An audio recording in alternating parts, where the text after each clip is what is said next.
The parking garage at the international terminal smelled like concrete and jet fuel, and for some reason, that day it matched my mood. I leaned against the side of the car, watching the arrival screen flash names and flight numbers. It had been a long 2 weeks without peace. I was running the business alone while juggling late calls with European clients, managing staff who couldn't seem to send a proper invoice if their lives depended on it, and coordinating renovations on the downtown office space Bianca insisted we upgrade. But today wasn't about work. It was about one simple favor: picking up my mother-in-law, Marjorie, from her so-called vacation. Just a 10-minute drive to the house, I told myself. I could endure that. When I saw her rolling her designer luggage toward the car, I knew something was off. She moved like someone floating off a runway, not someone who had just endured a 14-hour flight. She had a spring in her step, a glow on her face, and a ridiculously expensive scarf wrapped around her neck. The kind of accessory that said, "I spent too much time in boutiques and too little time thinking about consequences." She beamed when she saw me and raised her phone. "Dorian, smile. We're doing an arrival selfie." Before I could protest, she snapped the photo and slid into the passenger seat like royalty returning from exile. She smelled like jasmine and sea salt lotion, the kind they hand out at spas I couldn't afford to walk into without mentally calculating the damage. She let out a theatrical sigh, pulled out a bottle of sparkling water, imported, of course, and twisted off the cap like she was about to narrate a champagne commercial. "You're a lifesaver," she said, sipping as she adjusted the air vents to her liking. This trip was everything I needed. "And your credit card, by the way. It was such a blessing. Saved the whole thing." I paused. That word. I thought I misheard her. Maybe she meant Bianca's credit card. Or maybe it was a joke. I waited for a laugh that didn't come. So I gave her a second chance to clarify. "Come again." She blinked at me, confused by my confusion. "Your credit card," she said slowly, like I didn't understand English. "You know, the one in the little drawer in your study? It had such a good limit. 95 grand. Who knew, right?" My fingers clenched the steering wheel. My stomach dropped so fast it felt like we were the ones landing. She said it so casually, as if she'd just told me I had lettuce in my teeth, not that she drained my emergency financial lifeline like it was a gift basket. I didn't say a word. Not yet. I couldn't. My mind was racing, trying to rewind every conversation, every moment before she left for Hawaii. I remembered Bianca saying her mother was just poking around while looking for old photo albums. I remembered my study door being slightly open when I'd locked it the night before. I remembered misplacing my spare key once, 2 weeks ago, and assuming it had fallen between the couch cushions. But now I remembered too clearly. She took it. She really took it. Marjorie kept talking. Something about a lava stone massage, a chef's tasting dinner, a helicopter ride over Maui. Her words became background noise, like a radio playing in a tunnel. I didn't interrupt. I didn't yell. I didn't even look at her. I just stared straight ahead at the freeway signs and kept driving. Because what do you say when someone tells you they've robbed you with a smile? How do you respond to a thief who thinks she deserves gratitude? I thought of Bianca. Did she know? Had she handed the card over willingly? No. That card was off limits. Not even my wife had access to it. It was for emergencies only. Medical. Family crises.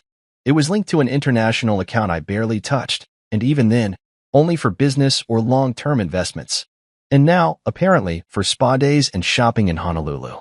Marjorie asked if I had seen the new updates she posted on social media. "Oh, the sunset pictures are divine. Got over 1,000 likes," she said, tapping on her phone and turning the screen toward me, completely unaware that I was one blink away from screaming. I nodded, keeping my face blank. I wanted to tell her what she had done wasn't just rude, it was criminal. I wanted to tell her that I was filing fraud charges the moment I got home. But I also knew Marjorie. She'd play the victim, twist it into a misunderstanding, cry crocodile tears until Bianca started asking me why I was being dramatic. So I said nothing. For now. Sometimes silence is more terrifying than anger. Sometimes silence says, "I'm not reacting because I'm planning." The rest of the ride passed in awkward quiet. Marjorie scrolled through her phone, humming along to the music she turned up, still oblivious. I didn't look at her again. I stared out the windshield, already writing mental lists. Things I'd need to check. Accounts I'd need to freeze. Documents I'd need to pull. She had no idea. She thought I'd never notice. When we pulled up to her condo, she smiled brightly and kissed me on the cheek, said, "Thanks again, sweetheart," like we were best friends sharing secrets. I watched her walk away, her heels clicking against the pavement like a final insult. My jaw was tight, my breath shallow. When the front door closed behind her, I sat in the car for 10 more minutes, just gripping the wheel. I didn't even turn off the engine. I just stared out at the street, feeling the weight of betrayal hit me like a wave I never saw coming. Not from an enemy, not from a stranger, but from family, from someone who looked me in the eye and thanked me for the very thing she stole. I drove home slower than usual, trying to calm myself, trying to think straight, trying to make sense of what just happened. But the truth was clear. Marjorie had robbed me, not just of money, but of trust, of security, of peace. And that was the moment I stopped seeing her as family. That was the moment I decided this wasn't going to end quietly. When I got home, I didn't say a word to anyone. Not to Bianca, not to the neighbor waving at me from across the lawn, not even to the dog that usually barked at my car and gave up halfway through. I walked straight into my study, closed the door, and locked it. There was a particular drawer in the corner cabinet, third one down, just below the documents folder. I kept one card in there. Not just any card. It was a black metal card with no visible numbers on the front, linked to an account I had built in silence over the years. Not for show, not for spending sprees. It was my safety net, my just-in-case the world burns down stash. I hadn't used it in over 10 months, but I always kept it there. Always. Until today. The drawer was slightly ajar. I hadn't left it that way. My hand was already trembling as I pulled it open. Empty. Not a receipt. Not a sticky note. Just the absence of the one thing I'd trusted to stay where I left it. The card was gone. I stepped back like the drawer had just hissed at me. There was a rush of heat in my chest, a kind of muffled thunder pounding in my ears. I already knew the answer, but denial is funny like that. It makes you check again. So I opened every drawer in the study, looked through folders, moved books, checked jacket pockets, searched the safe. I even looked behind the printer like maybe, just maybe, it had fallen and I'd forgotten. But deep down, I knew. Marjorie had taken it. She must have known exactly where to look. Either she got lucky, or worse, someone told her. I walked out of the study and into the living room, where Bianca was lounging on the couch with her laptop. Her hair was tied up messily, a glass of red wine untouched beside her. She was scrolling through travel blogs, probably dreaming up her next business idea. She looked up and smiled. "You okay? You're pale. Did your mother ever go into my study before she left?" She blinked. "What? I don't think so. Maybe once or twice. She was looking for photo albums, I think." "Why?" I tried to keep my voice steady. "Do you remember if she asked you about my office? Or about my credit cards?" "No," Bianca said slowly, putting her laptop aside. She didn't say anything about cards. "Why?" "Because the emergency card is missing, and she used it for her trip." Her mouth opened, but nothing came out. Then, "Wait, what? How do you know?" "She told me in the car." Casually. Like it was no big deal. She found the card in the study drawer, apparently. Took it. Used it. Spent $95,000 in 2 weeks. Bianca's eyes widened. No, that can't be right. She wouldn't." "She did." I walked over to the kitchen table and opened my laptop. Logged into the account. Bianca came over and stood behind me, watching over my shoulder as I pulled up the transactions. There they were.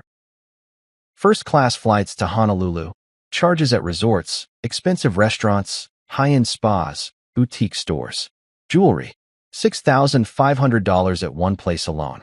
Bianca sat down, her face drained of color. "I didn't know," she whispered. "I swear I didn't know." "I believe you," I said quietly. "But she did this. She walked into our home and took something that wasn't hers. And now this card, this account, it's tainted. I can't use it the way I planned." She looked at me. What was it for? I hesitated. For a long time, I hadn't told her everything. Not because I didn't trust her, but because I was waiting for the right moment, the right milestone. That money wasn't sitting there for random use. It was part of something bigger. But this wasn't the moment for that reveal. "Doesn't matter," I said. "What matters is that she had no right." Bianca's hands covered her face. "Oh my God, Dorian, I'm so sorry. I thought she was harmless. I didn't even know she was looking for anything. She said she was getting pictures for her memory album. I didn't think." "I know," I said. "You trusted her. That's the problem. I didn't mean it to sound harsh, but it landed that way. Bianca flinched like I'd slapped her. I turned the screen toward her again and scrolled through the statement. She used the card on January 4th. You remember that day? You said you had the flu. I stayed up all night making soup and filling your prescriptions. That was the day she booked a 5-star suite and a private car to pick her up from the airport. Bianca swallowed hard. I remember. She left while we were distracted. While I was running around, taking care of you. She was swiping a card that could have destroyed our credit, ruined our plans, triggered red flags at the bank. If she'd gone a few dollars over the limit, we could have been flagged for fraud and lost access to every linked account. Bianca nodded, her expression numb. What do we do now? I don't know, I said honestly. I need to think. I need to figure out what else she touched, who else she talked to, and I need to cancel that card before it gets worse. I stood up, went back to the study, and began calling the bank. The representative on the other end of the line was polite but firm. Yes, they could freeze the card, but because the transactions weren't disputed within 24 hours, it would take longer to investigate. I asked for a full report and printed it out as soon as it hit my email. As I stared at the paper trail of her vacation, a hollow feeling settled in my chest. This wasn't just a financial hit. This was betrayal. Marjorie had crossed a line no one in my family would ever dare approach. She didn't ask. She didn't leave a note. She didn't mention a single thing before she left. She just reached into a drawer that didn't belong to her, took what she wanted, and vanished into a fantasy paid for by someone else's future. I kept thinking about the way she smiled in the car. How she'd sip that sparkling water like a queen, humming along to the radio, never once thinking she did anything wrong. That wasn't forgetfulness. That wasn't confusion. That was entitlement. By the time I finished organizing the reports, it was nearly midnight. Bianca was asleep on the couch, her face still blotched from crying. I covered her with a blanket and sat beside her in silence, staring at the glowing statement still open on my screen. I thought about our future. The design firm Bianca dreamed of starting in Paris.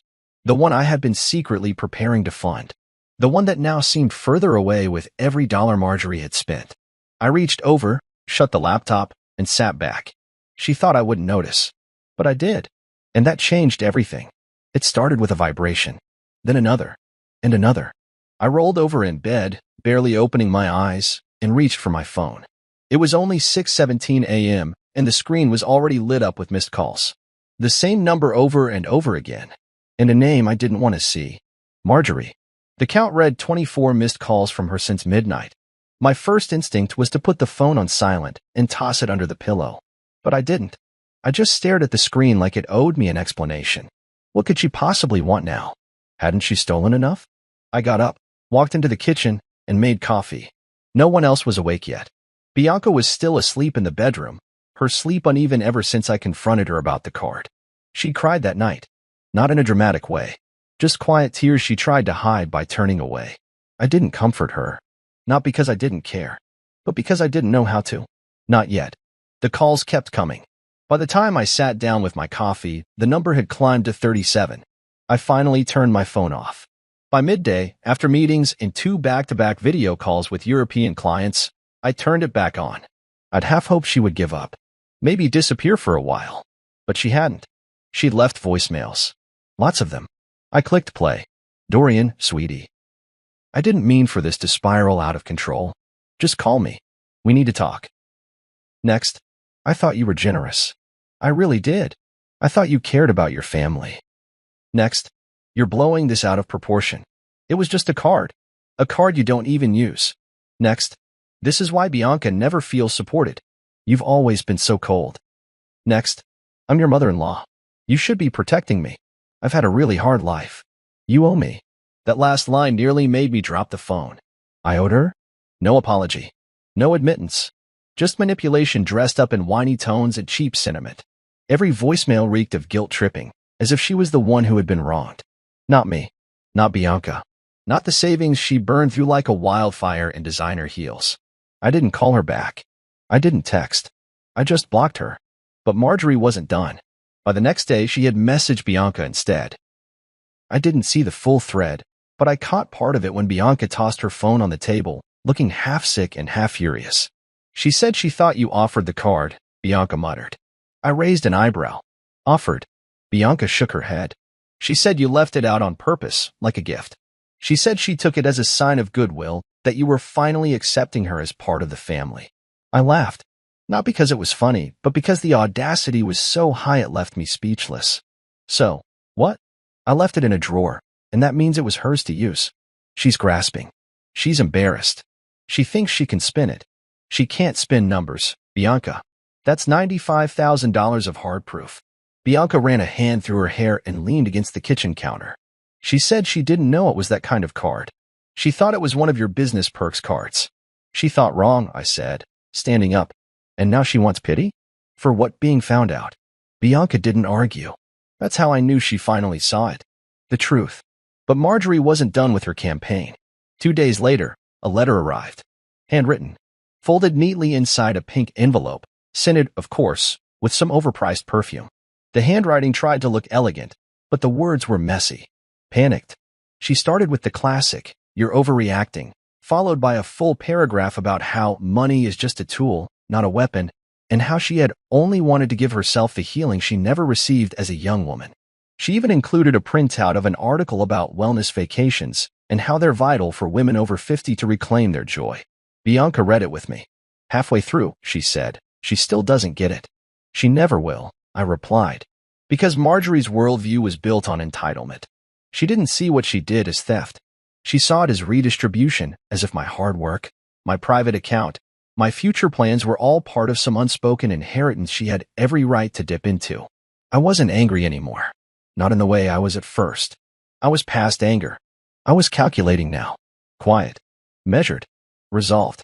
I made a new folder on my computer that night. Titled it Card Incident.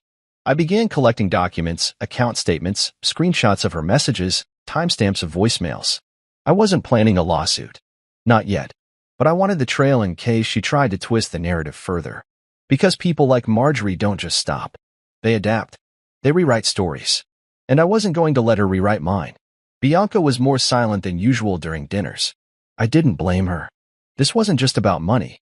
It was about the way we'd both let certain things slide for too long. The way she overlooked her mother's boundary issues.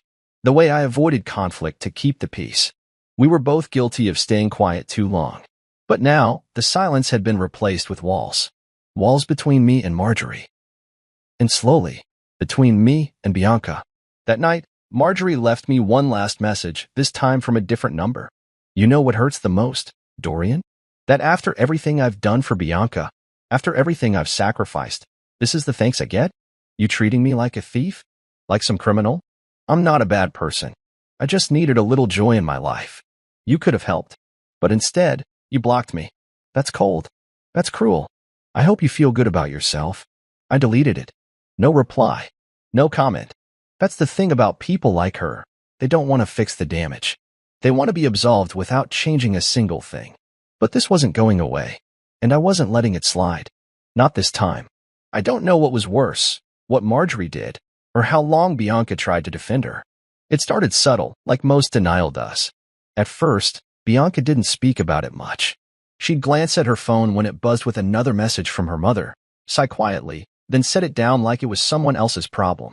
But every now and then, she'd say things like, she didn't mean to go that far, or she thought we could afford it. Words that clung to me like thorns. I'd nod, but I wouldn't agree. I'd listen, but I wouldn't respond. The truth was, those words weren't about Marjorie. They were about Bianca trying to protect a version of her mother that no longer existed. Or maybe never existed in the first place. I remember one night, about a week after the incident, I came home late from a business meeting and found Bianca in the living room, scrolling through old photos on her tablet. The ones from her childhood. The beach days. The birthdays. Her mother in every frame, grinning like she had all the answers. Bianca didn't look up when I walked in. She used to braid my hair before school, she said softly. Even when she was tired. Even when she worked 2 jobs. I stayed silent. She wasn't always like this, she added. She's just lost. And desperate. I sat on the edge of the couch, but didn't get too close. Blank. But the woman who took that card from my study wasn't braiding hair or working 2 jobs. She was stealing from us. You. Me. Our future. She turned to me, eyes sharp. You think I don't know that? I exhaled slowly. I think you're trying very hard not to believe it. She looked away again. She said she wanted to give herself a break, that she needed healing. At our expense? Bianca didn't answer that. Just stared at a photo of herself at 7 years old, sitting on her mother's lap, laughing without a care in the world. I recognized the look on her face, grief. Not the kind you cry about at funerals, but the kind that creeps in when you start realizing your memories are warmer than the people who gave them to you. Later that night, in bed, she said something that stayed with me. She's all I have left. I didn't know how to respond. Because in that moment, even though she was lying next to me, I realized that some part of her still felt closer to Marjorie than to me. That hurt more than I expected. I tried to be patient. I gave her space. But I also couldn't pretend. So we drifted. Days passed like water dripping into a cracked vase, never filling it, never stopping. We talked less. We ate separately more often. Work became the only thing we did side by side, and even then, it was stiff. Business meetings, joint pitches, late-night investor calls, we were a polished team on the outside. But at home, we were glass with pressure building behind it. One morning, over toast and coffee, Bianca said, "You're being distant." I looked up from my laptop. "I'm being cautious." She folded her arms. "Cautious of me?" "No. Of what comes next." She narrowed her eyes. "You think I'm like her?" "No," I said, too quickly. Then more carefully, "But I think you've been blind to how deep her habits run. And I don't want that blindness to cost us more than it already has." Bianca stared at me for a long time. Then she said, "I didn't ask her to do this. I didn't know." "I believe that," I said. "But now you do know. And that means pretending she's just a struggling mother isn't good enough anymore." She flinched. "So what? You want me to cut her off?" "Just like that. I want you to stop making excuses for her. That's where it starts." She didn't speak to me for the rest of the morning. The tension was no longer under the surface. It was everywhere. We'd built a life on teamwork, a business, a home, plans for a new firm overseas. And yet, here we were, unraveling over one betrayal neither of us committed, but one that revealed cracks we hadn't dared to look at. That week, Marjorie tried again. She sent flowers to our office. A massive bouquet of white lilies and orchids, with a card that read, "Family should always come before money. Forgive me." Bianca stared at it for a long time. Then she picked it up and dropped the entire arrangement in the trash. "I'm not blind anymore," she said. It was a step, but the road ahead was long. We tried to talk things through, but every conversation felt like walking through a minefield. One night, we sat down with a bottle of wine and tried to reset. I told her about my plans for the card, how I'd been saving the money to fund her design firm in Paris, how I'd worked silently for months, building connections, setting up meetings, how I wanted to surprise her with something that would change her life. She stared at me like I'd just told her the world was flat. "You were doing that, for me?" she whispered. "Yes," I said, "because I believe in you, and because I wanted to build something together." Tears welled up in her eyes. "And she ruined it." I nodded slowly. "She didn't just steal money. She stole a moment. Our moment." Bianca reached for my hand. "I'm so sorry. I didn't see it. I didn't want to see it." I squeezed her fingers. "I know." That night, we didn't sleep in separate rooms. But things weren't fixed. Not completely. Because knowing the truth and living with it are two different beasts. You can accept reality and still mourn what you thought was real. That's where Bianca was now. And I respected it. But I also knew we couldn't afford to linger there too long. Trust, once broken, doesn't rebuild with apologies alone. It rebuilds with boundaries, with action, with clarity. And slowly, Bianca started showing that. She stopped answering her mother's calls. She told Marjorie she wouldn't help with the debts. She drew a line and held it. For the first time, I saw her not as someone caught in the crossfire, but as someone finally ready to take a stand. Still, the cracks were there. In our late-night silences. In the glances we exchanged during long car rides. In the pause before she said, "I love you," as if she wasn't sure I'd still believe it. But I did. Because love isn't about perfection. It's about what you do when things fall apart. And we were just beginning to gather the pieces. The thing about secrets is, they don't always come from a place of deception. Sometimes, they're born from love. From the desire to protect, to surprise, to build something quietly so that when the time comes, it changes everything. That's why I never told Bianca the full story about that card. Not until it was too late. I remember the first time I applied for it. A few years back, sitting in a bank office in Zurich, the kind of place where they offer you espresso before asking for identification. It was just after my father passed, And with his passing came a wave of medical bills we hadn't anticipated. He had insurance, but not enough. I used my savings to clear most of it, but it made me think, what if something happened to me? What if Bianca ever needed something urgent and I wasn't there? So I created the account. Quietly, I transferred a portion of my company's overseas consulting profits into it every month. A little here, a little there. Never enough to miss, but enough to build something meaningful. By the time we were married, it had grown. Then, as Bianca's dream of launching a European design firm took shape, I decided that's where it would go. Her sketches were incredible. Her vision for a Paris-based line, simple, sustainable, and elegant, was something even my stiffest investors showed interest in. I made calls, arranged meetings, reached out to old clients who owed me favors. I didn't tell her because I wanted it to be a gift. Not just the money, but the whole thing. A launchpad. She always talked about how no one had ever bet on her. I wanted to be the first. So when I opened the drawer that day and saw the card missing, it wasn't just the physical absence that shook me.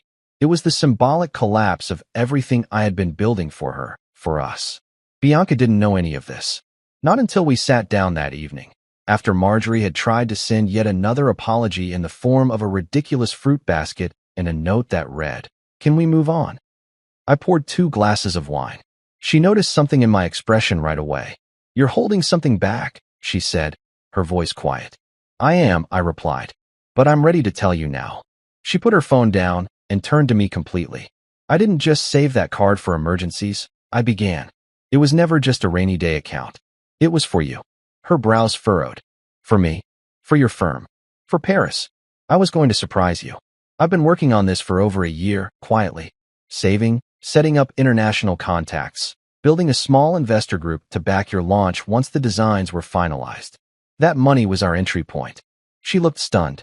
Her mouth opened, but no words came out. "I didn't tell you because I wanted it to feel earned. Like it came from someone who saw you. Not just as my wife, but as a creator, a visionary." Her eyes welled up with tears. "Dorian, I had no idea." "I know." She shook her head slowly, covering her mouth with one hand. "All this time, and I thought you were just working too much. But you were doing it for me." I nodded. "And now it's gone." She looked down, guilt painting her face like shadow. "She didn't just steal from you. She stole from me, too." "Yes," I said. "But more than that, she stole the moment. The joy of giving it to you. The expression on your face when I was going to hand it all over. I'd pictured it 100 times." Bianca started crying then. Not dramatic, sobbing tears. Just quiet, trembling ones. The kind that come when you realize something beautiful was taken from you before you even knew it existed. "I'm so sorry," she whispered. "I feel like I betrayed you, even though I didn't know." "You didn't betray me," I said. "But your silence afterward, your hesitation to see her clearly, that hurt." She nodded slowly. "You're right. I didn't want to believe it. I wanted to hold on to some version of her that still made sense. But that version's long gone." I didn't respond. I didn't have to. We sat in silence for a long time, sipping our wine as the city dimmed outside the windows. The hum of traffic below, the occasional honk, the distant sound of someone laughing in the hallway, it all felt like it belonged to another life. "I want to rebuild it," Bianca said finally, her voice firm despite the tears. "The fund. The dream. I want to earn it back, with you." I looked at her then, really looked. This wasn't the same woman who had defended her mother 2 weeks ago. This was someone who had finally seen the fracture for what it was and wanted to heal it, not hide it. "I want that too," I said. "But we're going to do it differently this time." She nodded. "No more secrets?" "No more secrets," I echoed. In the days that followed, we made some tough calls. We put a freeze on every shared card. We had my company's legal team start the fraud reporting process carefully. I didn't want to press charges unless I absolutely had to, but I also couldn't let this go undocumented. My financial advisor helped open a new international account, one Marjorie would never have access to. I changed the locks on my study. Bianca set up her own password-protected file system for her design work. We were creating new boundaries, not just between us and Marjorie, but within our marriage. Tighter, clearer, stronger. It hurt to start over. It hurt to think about what had been lost. But there was something cleansing about it too. Like tearing down a wall only to realize how much more light could come through the room once it was gone. One night, while organizing her sketchbooks, Bianca looked up and said, "If we ever do get to Paris, I want to launch with something called line of truth. All neutral tones. No frills. Just honest, clean design. I smiled. It's perfect. Because that was what we were chasing now, truth. Not illusions. Not inherited expectations. Just the raw, honest shape of who we were and what we were becoming. Marjorie, meanwhile, had gone quiet. No calls. No letters. Not even a forwarded meme. I didn't know if she was sulking or plotting, but I didn't care. She had made her choice. And we were making ours. It was the first time in a long while that I felt like we were on the same team again. Not because we said the right things, but because we knew now some things can't be rebuilt with apologies. Only with action. Only with truth. And this time, we weren't building in the dark. It was only a matter of time before silence turned into noise again. At first, there was nothing. No calls. No texts. No pop-up apologies or packages at the door. For almost 2 weeks, Marjorie vanished like smoke. I thought maybe, just maybe, she had finally taken the hint. But women like Marjorie don't disappear. They circle back when you're least prepared. The first sign came on a Thursday afternoon. Bianca had just returned from a design meeting downtown, and I was working from the home office. We were finally starting to find a rhythm again. Sharing meals, trading business ideas, sketching out our plans for Paris again, cautiously rebuilding. Then came the knock. Not the usual kind, either. This one was fast, loud, erratic, like someone was pounding in panic. I opened the door, and there she was. Marjorie. Hair frizzy from wind, sunglasses hanging off one ear, her designer purse clutched tightly against her chest like it was all she had left. Her expression was raw. No makeup, no practice charm. Just messy desperation. Dorian, she breathed. Her voice cracked. Please. I didn't step aside. She tried to reach out and touch my arm. I pulled back. You shouldn't be here. I didn't know where else to go. Bianca appeared behind me. She froze. Her face went pale. Mom. Marjorie broke down into tears, the kind you'd think were genuine if you hadn't already seen the pattern. I'm in trouble. Serious trouble. I didn't know who else to call. I didn't move. Bianca looked at me once, uncertain. Then she stepped forward. What happened? She asked. Debt collectors, Marjorie sniffed. They've been harassing me. They showed up to my place yesterday. I had to sneak out through the back door. They're calling my job, my friends. They said they'll freeze everything if I don't pay soon. Bianca's hands covered her mouth. Oh my God. Marjorie turned to me again. Please. I know I messed up. I know I shouldn't have touched her card. I was stupid. But I needed that trip. I needed to feel like someone again. And now everything's falling apart. I crossed my arms. What exactly do you want? Her eyes flared with hope. A loan. Just something to clear the worst of it. I swear I'll pay you back. I couldn't help but laugh. Not because it was funny, but because it was insane. A loan. I repeated. You took $95,000 without asking. And now you want more.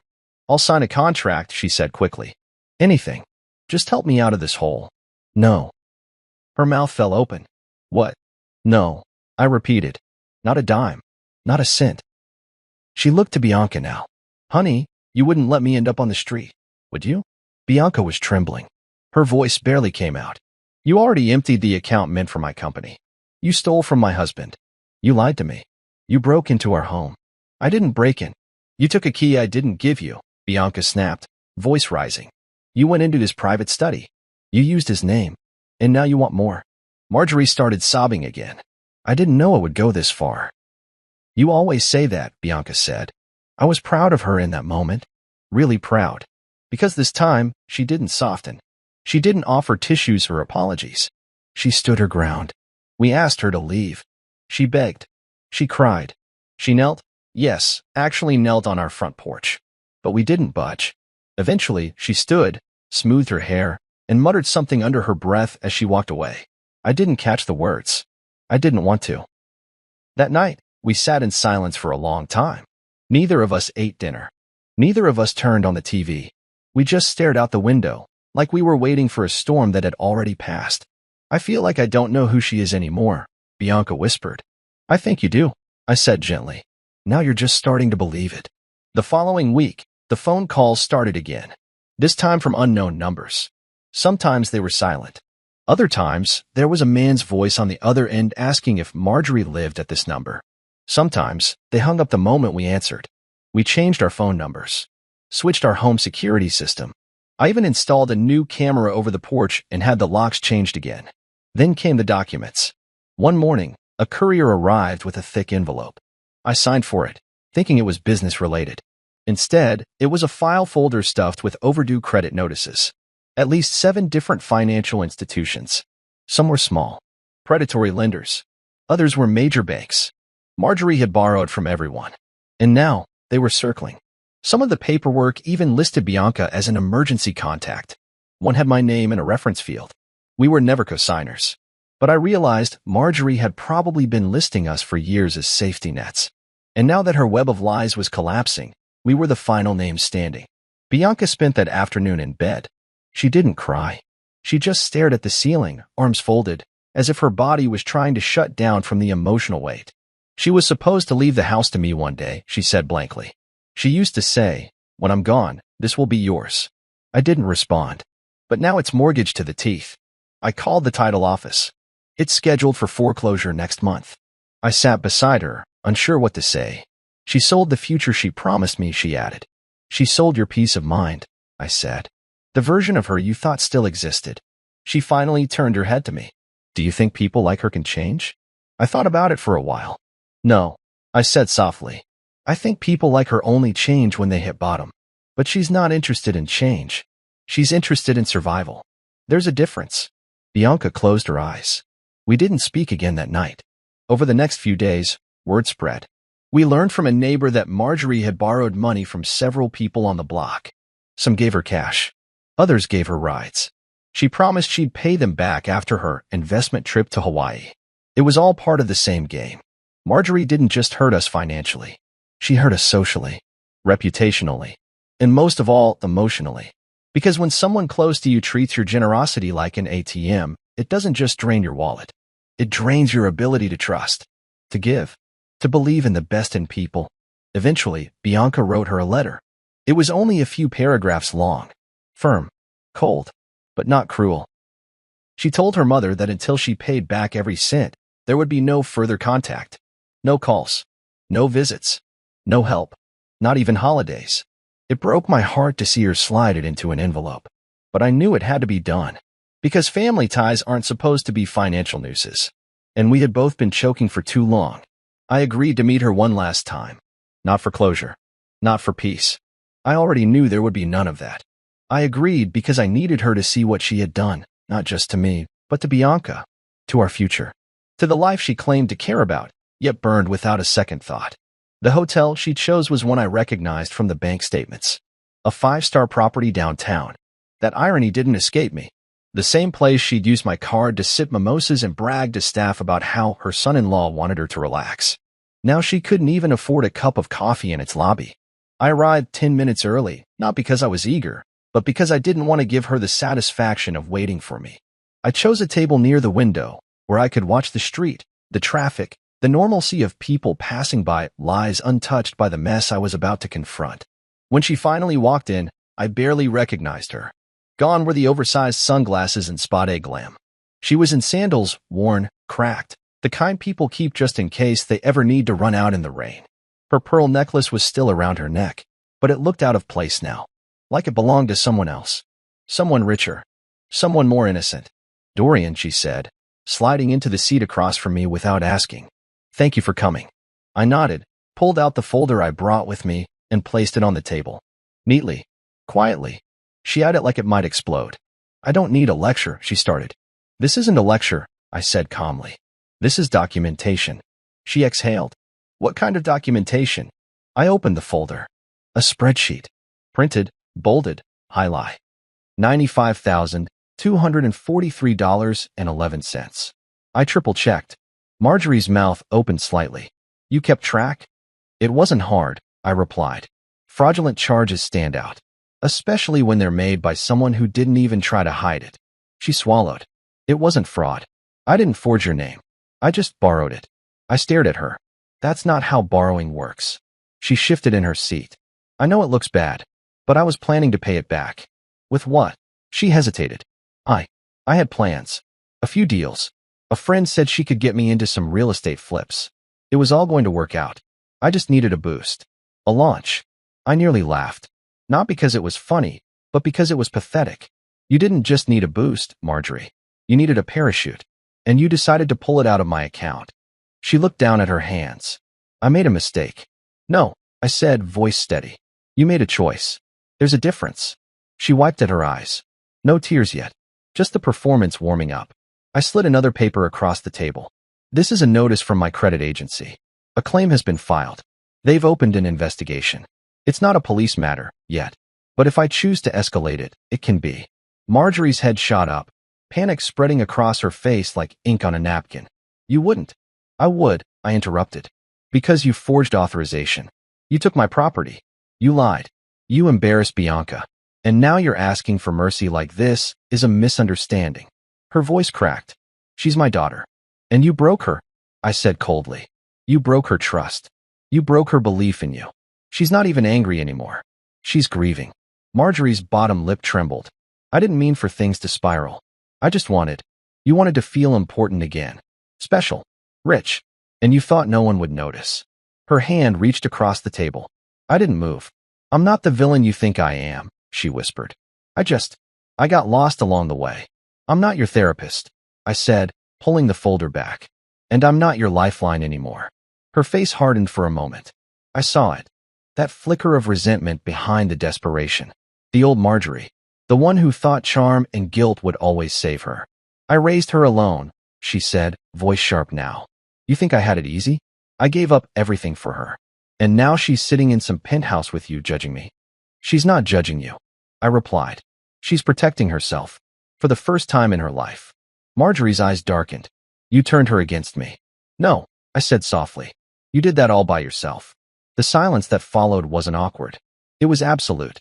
Like a door being shut without the intention of ever opening again. I stood up, took my folder. She reached out once more. Please, she said. I'm scared. I believe you, I said. And I still won't help you. She sat frozen as I walked away. I didn't look back. Outside, the wind had picked up.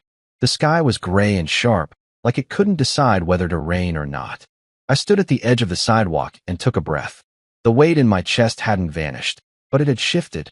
Like I had finally set something down I'd been carrying for far too long. That evening, I told Bianca everything. We sat together in the study, the same room her mother had violated without a second thought. She said she's scared. I told her. Bianca nodded slowly. She should be. She won't change, I added. You know that now, right? She looked at me.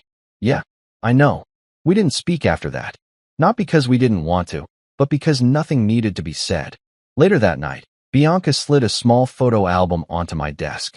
I opened it. It was old, filled with pictures of her as a child. Her mother in almost every one. Keep it, she said. I don't want to forget who she was. But I also can't pretend she's still that person. I understood that. Because sometimes the hardest part of cutting ties is admitting how long you held on to a fantasy. And sometimes, the real confrontation isn't across a table. It's with the part of yourself that wanted to believe the lie. It's strange how quickly silence can become heavy. You start noticing it in the way chairs stay untouched at the dinner table. In the way good news starts feeling incomplete. In the way your partner says, I'm fine, but won't look you in the eye. Bianca and I were still living together, still working side by side, still planning our move abroad. From the outside, nothing had changed. But on the inside, something had cracked. It started subtly. She stopped asking me how my day was. I stopped brushing her shoulder when I passed her in the kitchen. The laughter we used to share over design memes and bad investor jokes had dulled into tight, polite chuckles. We still slept in the same house, but often in separate rooms, telling ourselves it was because of work or schedules or needing space. But space wasn't the issue. It was what filled the silence between us. I remember one evening, a week after the hotel confrontation with her mother, we were working late in the studio space. Bianca was reviewing mock-ups for her upcoming brand pitch while I was finalizing a licensing agreement. We hadn't spoken in over 2 hours, and the only sound was the quiet tapping of keys and the occasional shuffle of paper. Then she said, out of nowhere, "Do you ever regret meeting me?" I looked up slowly. She wasn't looking at me, just staring at her screen, frozen. What kind of question is that? She swallowed. The kind that's been eating at me. I leaned back.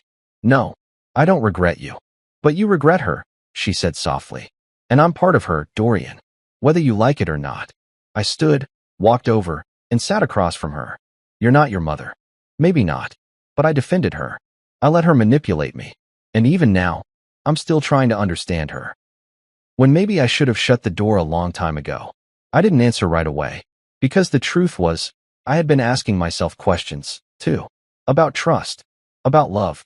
About how two people could still share a dream, but slowly start drifting from each other's reality. You're allowed to love someone who hurt you, I said. You're also allowed to mourn the person you thought they were. That doesn't make you weak. She finally looked at me. But it makes us distant. I nodded. Yeah, it does.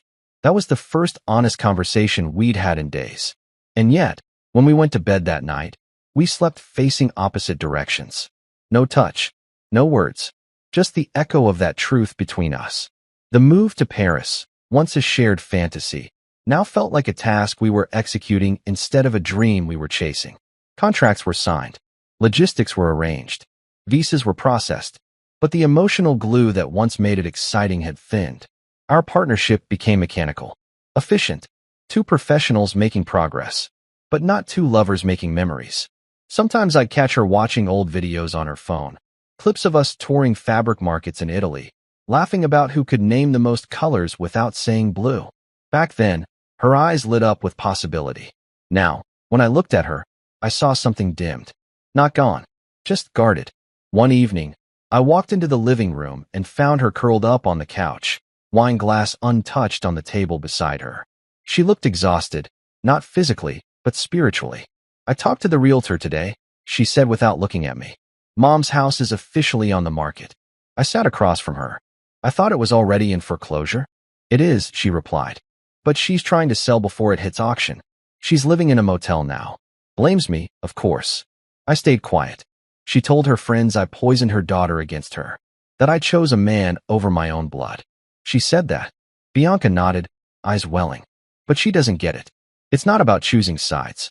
It's about protecting myself. And you. And the life we're building. I know. She looked at me for a long time. Do you really? I exhaled. I think. I know what you're trying to do. And I admire you for it. But I also think you're trying to heal from something you haven't fully acknowledged yet.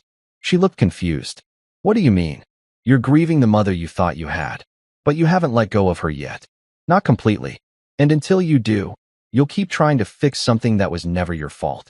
She bit her lip and looked away. I don't know how to let go of someone who raised me.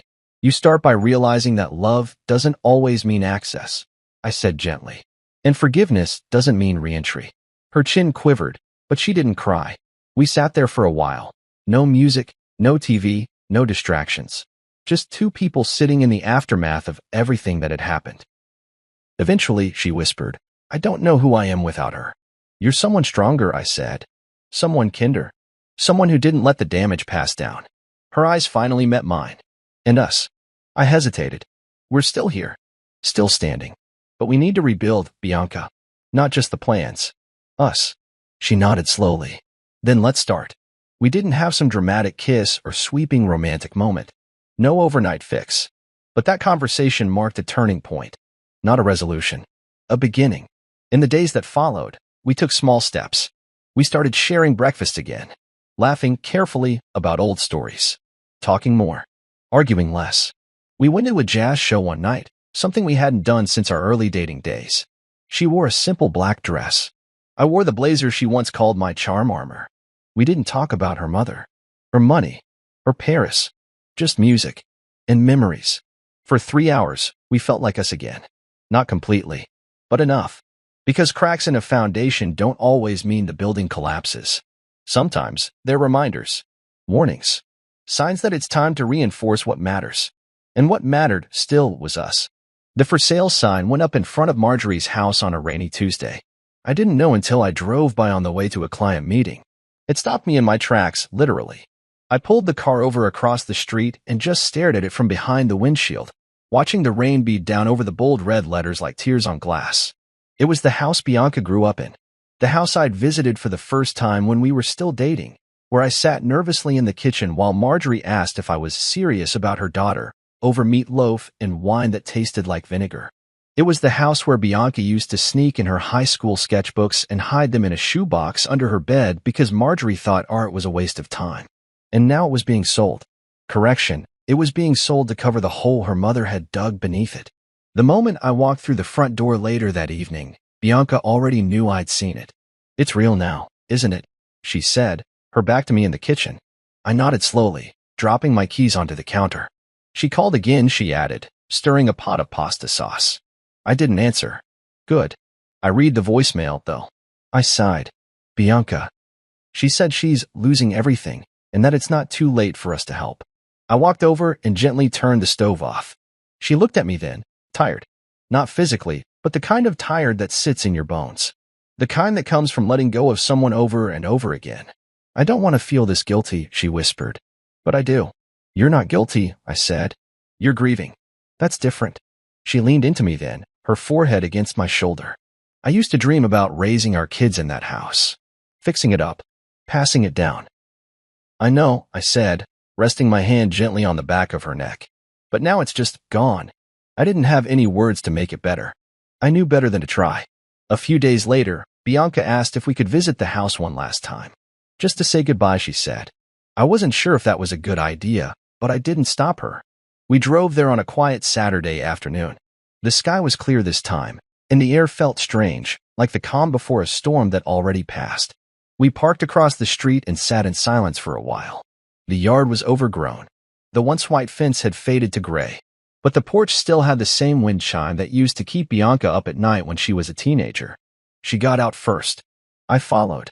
The front door was still unlocked, Marjorie's way of pretending the house still welcomed her. But it was empty now.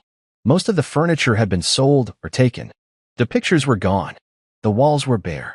Bianca walked from room to room, saying nothing. I watched her as she moved.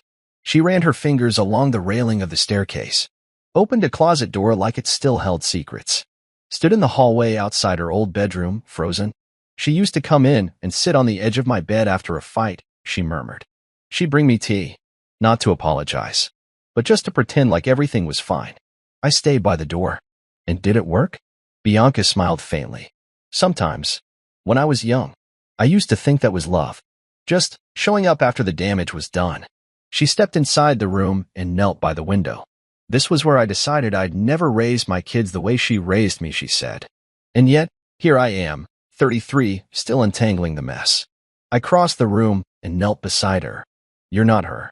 She looked at me. "But I'm scared I'm becoming her." "No," I said, firm. "You're not. You're breaking the cycle. You cut her off. You protected your future. You made the hard choice." Bianca looked away, then back at the window. "This house feels like a lie now." "It always was," I said quietly. "We left without taking anything." Bianca closed the door slowly, like she was sealing something behind it, maybe the last sliver of hope that her mother would ever become who she needed her to be. That night, she cried in my arms. Long, quiet sobs that seemed to come from the very center of her chest. And I let her. No advice. No fixes. Just presence. It wasn't just a house we were leaving behind. It was years of pretending. Years of justifying behavior because it came from family. Years of second chances that led nowhere. A few days later, the sale went through. The final offer barely covered the outstanding loans, let alone the credit card debt. Marjorie didn't tell us. She left a voicemail on Bianca's work line, saying simply, "Well, it's done. Hope you're both happy." Bianca didn't return the call. Instead, she opened her laptop and sent a donation to a nonprofit that provided housing assistance for women leaving toxic family situations. "Maybe someone else can get a better start than I did," she said. And that was the moment I knew something had changed. She wasn't trying to save her mother anymore. She was trying to save herself. Later that week, while going through our Paris relocation documents, Bianca found an old letter she had written to herself when she turned 20. It was a list of things she wanted by the time she turned 35. A business of her own, a life abroad, a marriage built on truth, freedom from her mother's shadow. She stared at it for a long time, then passed it to me. "You think we're still on track?" she asked. I smiled. "I think we're ahead of schedule." We laughed a little. Not much, but enough. Because even though the past was sold, piece by piece, lie by lie, we were building something stronger, something honest. And you can't sell that. We moved to Paris in late autumn. The city met us with gray skies, golden leaves scattered like coins along the cobblestones, and the kind of crisp air that makes you feel like you're starting over, even if you're not sure from where. Our penthouse wasn't extravagant, but it was elegant: tall windows, old hardwood floors, and a quiet balcony that overlooked a sleepy boulevard. A new view, a new rhythm, and maybe, if we were lucky, a new chance. Our business took off faster than expected. Bianca's designs, clean, honest, nothing overdone, resonated. People admired her taste, her restraint, her vision. They didn't know what it had cost her to get here, but they felt something in the fabric of her work. Something real.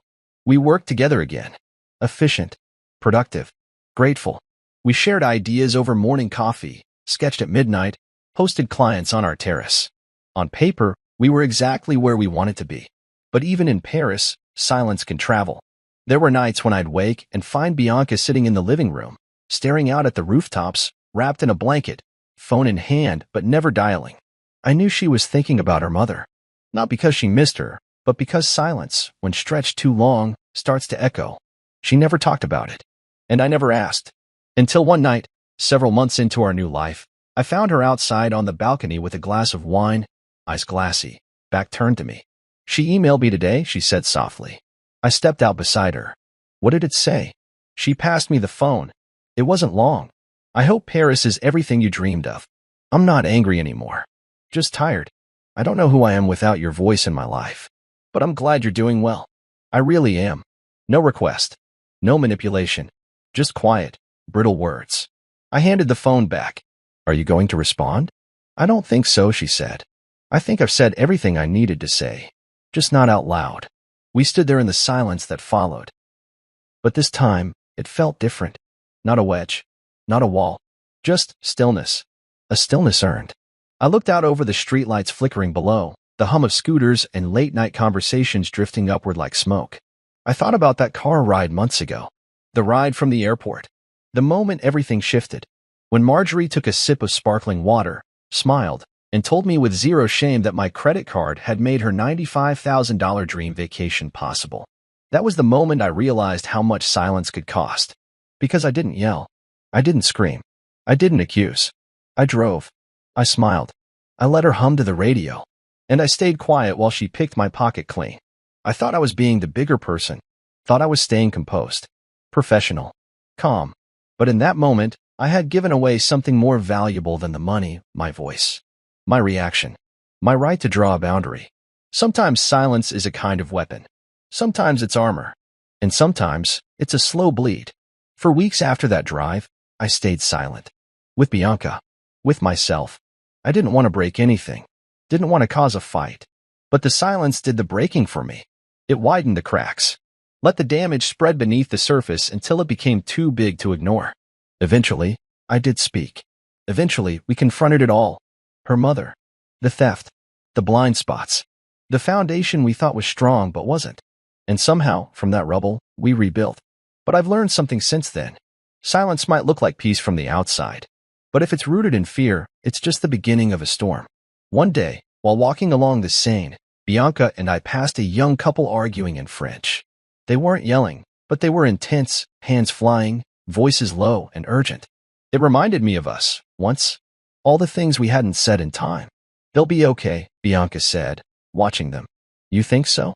"If they keep talking, yeah," she said. "If they stop, they're done." I nodded. We stopped for a while. But we started again, she smiled. We kept.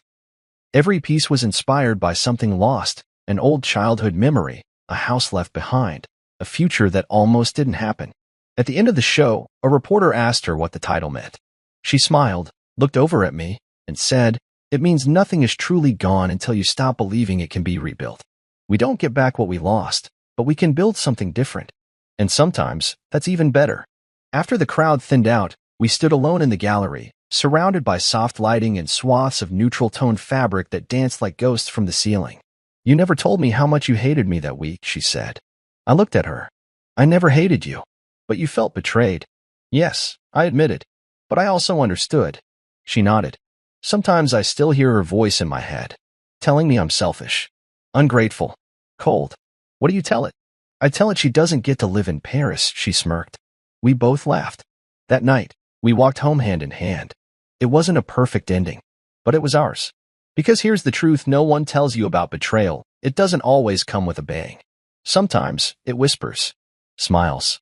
Wears perfume and thanks you while it robs you blind. And revenge? Sometimes it's not a confrontation, not a courtroom, not a screaming match. Sometimes revenge is simply walking away, blocking the number, turning off the phone, building a life so full, so honest, so untouched by their chaos that they have no door left to knock on. Sometimes revenge is letting them wonder what they lost and never telling them.